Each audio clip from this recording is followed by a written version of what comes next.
What's going on, guys? Ryan O'Toole back here again, giving you guys another Blu-ray haul. If you guys are new here, feel free to click that subscribe button and that bell notification icon for more reviews, reactions, rankings, and more movie content. Welcome to another Blu-ray haul, guys. It is April 2020. This year is going by extremely slow with what's going on. Let me know down below in the comment section what Blu-rays have you picked up this month. If you didn't pick up a lot with what's going on, that's totally understandable, but whatever Blu-rays you picked up the past little while, let me know down below in the comments and let's talk about it. I got a big haul this month. So the first Blu-ray I got for you guys is a collection, and I actually picked this up in March and forgot to show it off in the March Blu-ray haul, but I did get the James Bond entire Blu-ray box set, all 24 of the previous Bond movies from the past. And you know why I picked this up? Because of No Time to Die.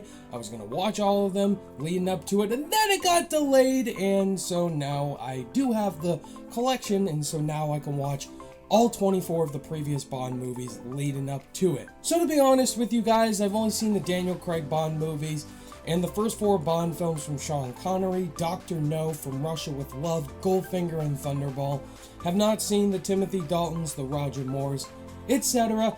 And so the James Bond movies, there's lots of them, and I'm looking forward to binging them because I'm super excited for No Time to Die. I picked up a film that people have said the greatest film ever made, or one of the greatest films ever made. That is Citizen Kane.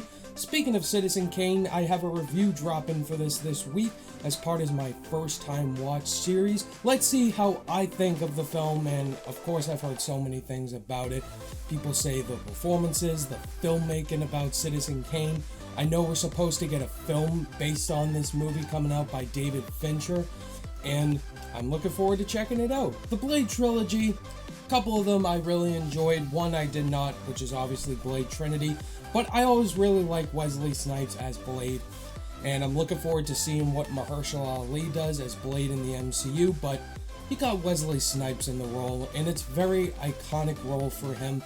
The first Blade movie is really underrated. I really enjoyed just the vampire stuff that was put in it. And then you got Blade 2, really underrated sequel as well from Guillermo del Toro, and I just really enjoy the action in here. But Blade Trinity is where it fell off the ramps, and it just wasn't that great, but still the Blade trilogy can be fun, guilty pleasures, and enjoyable flicks. Bueller. Ferris Bueller's Day Off, just a classic. John Hughes classic. I think everyone loves Ferris Bueller's Day Off.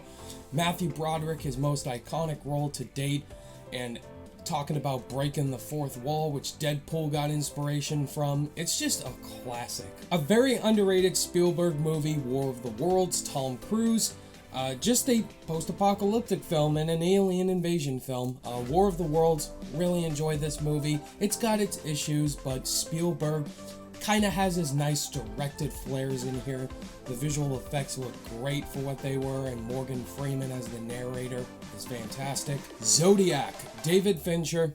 I have not seen this movie yet. I've heard many things about it, and it's just a great crime movie according to some people, and I'm looking forward to checking it out. It was a really hard Blu-ray to find, and so I was happy I was able to find this for a really cheap deal, about $5.99 during this quarantine. So Zodiac, I'm looking forward to checking it out. I've heard some great things about it, from the crime thriller aspects to it. When you talk about Steven Spielberg movies, since I just talked about War of the World, you talk about the Spielberg films that I haven't seen yet, like Schindler's List, and another one I haven't seen yet is Lincoln, with Daniel Day-Lewis, an Oscar-winning performance as President Abraham Lincoln. I've heard some people say it's a good one watch. Daniel Day-Lewis gives an incredible performance as Lincoln, Oscar well-deserved, and Spielberg, one of his one-and-dones, like you don't have to watch it multiple times. Another underrated movie I haven't seen yet, but my brother has told me to watch it, that is The Spectacular Now with Miles Teller and Shailene Woodley. Another film I'm looking forward to checking out during the quarantine, getting a review out. And I've heard great things from Miles Teller's performance as well as Shailene Woodley. I do love Miles Teller as an actor. I mean, Whiplash is my 4th favorite movie of all time. And Shailene Woodley as well is kind of growing out of her own thing she was going with the Divergent films, and so I'm looking forward to checking this film out. Insidious from James Wan, one of James Wan's best movies for sure. The Insidious franchise has its ups and downs, but I easily think this is the best Insidious film. James Wan is a phenomenal horror filmmaker. I mean, just watch both of the first two Conjuring movies, just how well James Wan knows how to do jump scares and just adds his own flair with the characters, how creepy the kids are, and it's just grounded and realistic. Before I continue on showing you guys all of my Blu-rays, if this is your first time checking out my channel and you're enjoying watching so far, please hit that like button. It really helps with the algorithm. And consider clicking that subscribe button because I do monthly Blu-ray hauls like this every month, as well as tons of new release movie reviews and ranking videos of different kinds. And the best part about this is I do this on a weekly basis. Alright, let's continue. Dinosaur. If you talk about really underrated Disney movies, I think this is incredibly underrated and underappreciated. I loved this movie when I was a kid, just seeing dinosaurs. I'm a huge dinosaur fan. I love Jurassic Park, and I just thought this movie was really groundbreaking at the time when I saw it. Has some little underwhelming plot lines, but I just remember really loving the film and just the direction the film went in. Next, I picked up Wonder, a very underrated film directed by the man that did The Perks of Being a Wallflower, and I just love Wonder. Jacob Tremblay is an incredible young actor after doing Rome.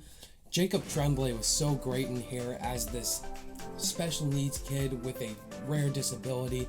And Owen Wilson, the actor who's known for being in comedies, gives a really fantastic performance in here as Jacob Tremblay's father, as well as Julia Roberts. Speaking of The Conjuring, like I talked about earlier, I picked up The Conjuring 2 this month. I hadn't owned it on Blu-ray yet. I do own the first Conjuring, and I prefer The Conjuring 2 over The Conjuring. I thought The Conjuring 2 was a great sequel, and it surprised me when I first saw it. I had no anticipation for it, and it was so good. It was just as good as the first Conjuring. I really loved a lot of the new elements they added in here, like the nun in here. Just the nun painting scene was so terrifying in the theater.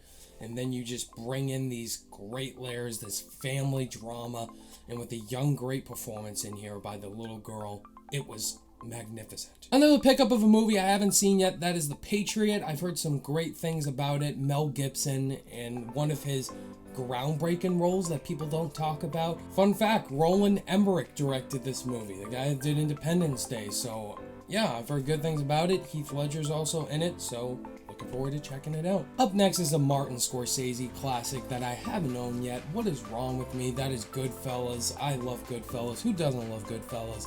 Robert De Niro, Joe Pesci, and Ray Liotta.